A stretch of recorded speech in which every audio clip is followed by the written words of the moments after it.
So my dad brought the application home, and he had a tremendous respect for the Army, and he said, fill out this application, and I did.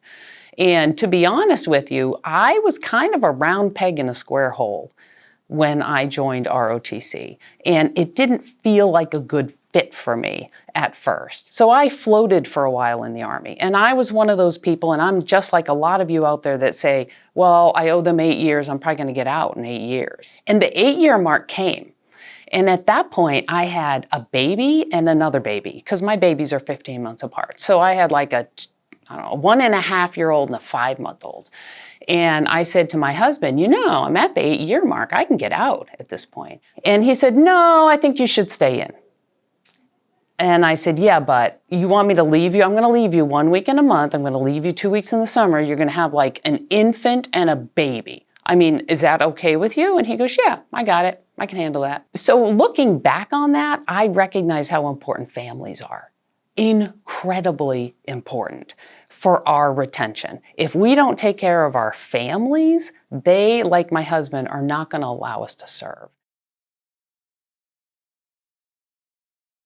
So I have kind of an interesting professional background. I majored in psychology and quickly discovered that you can't do anything with a degree in psychology, and that I needed to get a master's degree in psychology. And I joined the National Guard in Massachusetts because it was one of 2 states that would offer free school for a master's degree. So I got a master's degree in psychology. And then I worked in the mental health field. I was a crisis counselor, and I did assessments at emergency rooms of people that had tried to commit suicide. So I have a background in mental health. And then I did rehab counseling, was a certified, nationally certified counselor. And I ended up doing 10 years in the mental health field. And I ended up as the director of psychiatric rehab at a hospital. And at the 10-year mark, I got an offer that I couldn't refuse.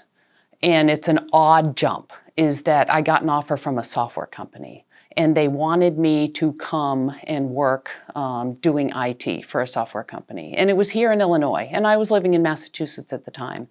And the amount that they offered me was just something I couldn't refuse. So I switched from mental health to IT, and I became a systems analyst. So it's kind of a big jump. It's going from mental health work, working directly with people, to working directly with data, IT, and systems. So I hope that makes me sort of well-rounded.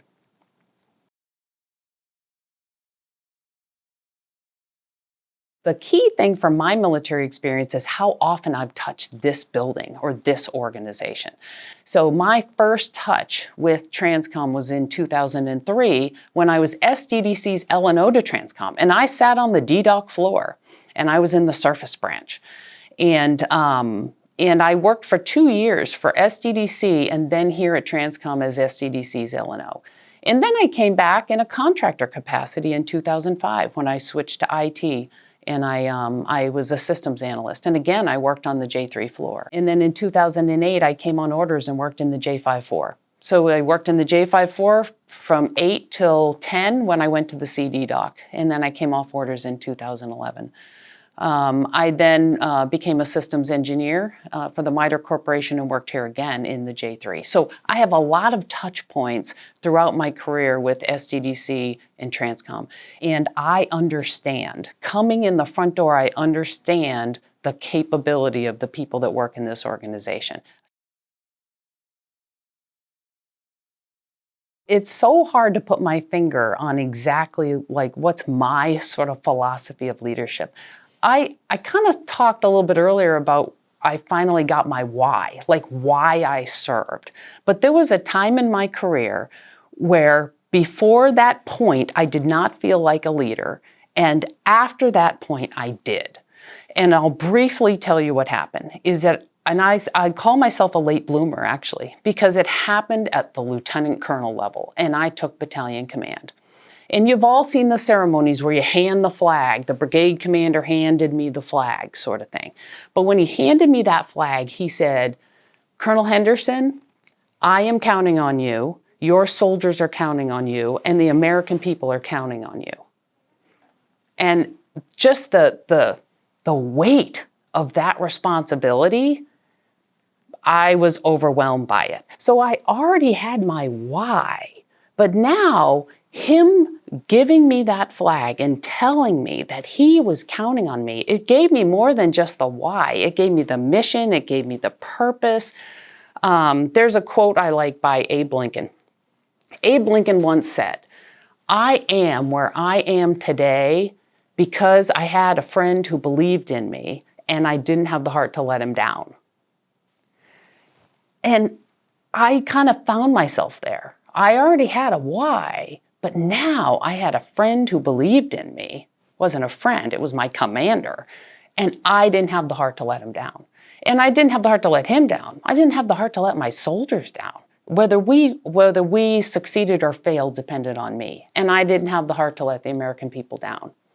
So my leadership philosophy is first to have a why, but then you almost have to recognize that if you fail, you won't just be letting yourself down. You'll be letting a lot of other people down. You'll be letting your soldiers down. You'll be letting the American people down. You'll be letting your boss down.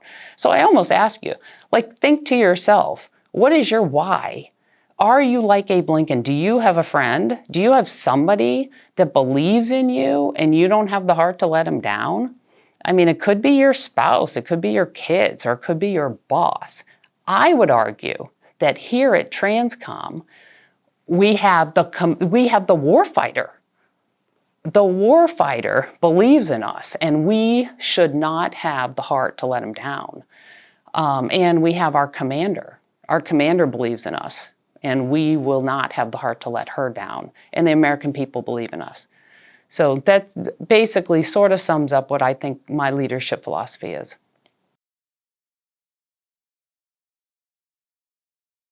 The message I would have for you is that I want you to know that you are a valuable member of an incredible team with a critical mission. Nothing happens till something moves. We are the only country who can project power.